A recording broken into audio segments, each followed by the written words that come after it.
This was actually a profound experience I had when I was studying at Hebrew University. I had this class, and in the class, the professor was talking about one of the great scholars of the mid-20th century who was a professor at Hebrew University. And what he was famous for was correcting the text. And I don't mean the correct of the Gospel of Matthew. He was correcting the text of Amos. He was correcting the text of Isaiah. He was correcting the text of the Torah. He would read a passage and say, that can't be what it means. And he would modify the text to fit his understanding of what it should mean. This type of correction is called an emendation. And that's a technical term in textual criticism. Emendation doesn't just mean you amended the text. It means you changed the text based on conjecture. Conjecture meaning you don't have a manuscript that says that, but that's what you think the text should say.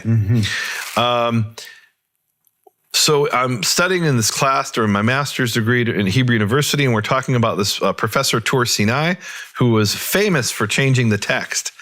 And he says, what do we have that Professor Tor Sinai didn't have? And everyone's trying to say, oh, we have the Vatican manuscript. Another person says, no, we've got the Paris manuscript. Well, now we've got the Aleppo Codex. And the professor said, no, what we have is the text the way it was written. And what Tor Sinai had was a text of his own creation. And that really struck me to my core. And I made a decision that whenever I was dealing with a text, I wanted to deal with the text as it's come down to us. Now, there are situations where you have no choice but to insert emendations.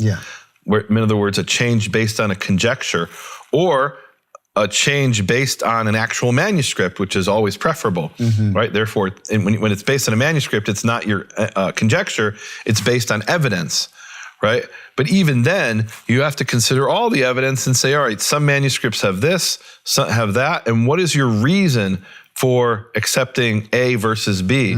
Well, I accept B because B makes more sense to me. Well, what does A mean? Does it have a meaning at all, or is it just gibberish? And look, sometimes it's gibberish. Right?